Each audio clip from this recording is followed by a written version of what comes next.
Hi guys, welcome to it's me Esha channel. ఈరోజు మా పిల్ల స్కూల్ నుంచి వస్తుంది. తను ఈవినింగ్ రొటీన్ చూపిస్తాను.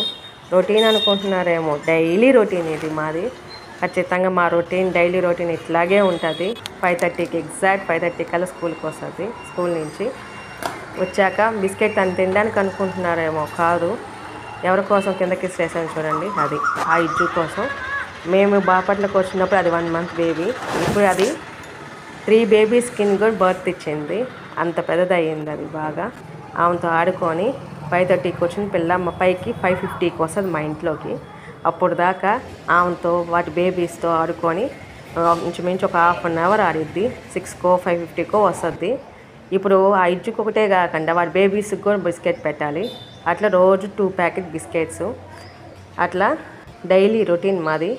ఆ కుక్క పిల్ల ఉంది చూడండి, దాన్ని రుద్ది తెల్లగా అయిపోద్దేమో అనిపిస్తుంది మనకి, అంతగా రుద్దొద్ది మా పిల్ల.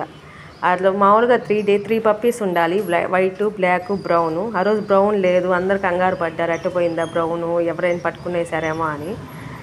సరే అని అట్లాగే బాధపడతా పైకి వచ్చేసింది. ఎట్లా పోయిందో ఏమో మమ్మీ అని చెప్పి పైకి వచ్చి చాలాసేపు బాధపడింది. హ్యాండ్ వాష్ చేసుకోండి, ఏమి తాకనివ్వను. ఖచ్చితంగా హ్యాండ్ వాష్, కాలు కడుక్కొని పైకి ఇంట్లో కావాల్సింది. బ్రౌన్ కనిపించలేదన్నాను కదా, అదిగోండి బ్రౌన్ కనిపించింది. మరి దానికి ఒక బిస్కెట్ ప్యాకెట్ పెట్టేసేసి ఇంకా పైకి వచ్చింది.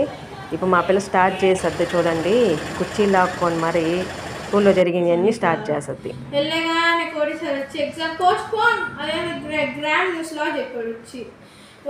సరేలే టైం దొరికింది అనుకుంటే, అబ్బా నేను రాత్రి అంతా చదువుకొని వేస్ట్ అయిపోయింది అనిపించింది. అట్లా తన నైట్ అంతా చదివింది వేస్ట్ అయిపోయిందని బాధపడింది. తర్వాత ఫ్రెషప్కి వెళ్తుంది బయట లోపలికి. ఇంకా ఫ్రెషప్కి వెళ్ళిపోయి ఫ్రెషప్ నుంచి రాగానే ఫస్ట్ డైలాగ్ చూడండి ఏమి నువ్వు చెప్తుందో.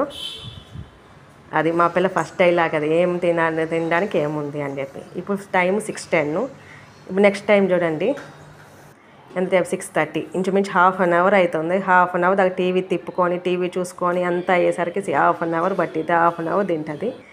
ఇంకా 8:30 కల్లా గో టు బెడ్, అంతేను. 8:30 దాకా తను చదువుకోవడం అట్లా అవుతుంది. 8:30 కల్లా కొనుక్కునేస్తుంది. ఇది పక్క రోజు శివరాత్రి మార్నింగ్. అప్పటికే నేను లేసేసి దేవుడికి పెట్టేసుకొని మా బ్రేక్ఫాస్ట్లు అయిపోయి అప్పటికి తను నిద్ర లేసింది. ఇంకా అప్పుడు బయటకు వచ్చి రాగానే తను ఫస్ట్ డైలాగు యాజ్ టీజ్, తినడానికి ఏముంది ఏం చేశారు అని. ఇంకా సరే ఇంట్లో అందరూ ఉన్నారు కదా అని వేడిగా పావు బాజీ తింటారు కదా అని పావు బాజీ చేశాను. ఎవరి కోసం? నా కోసం, డాడీ కోసం. పావు బాజీ చేసేసాక యాజ్ టీజ్ మళ్ళీ rest. If you like this video, please like, share and subscribe to it's me Esha channel. Bye.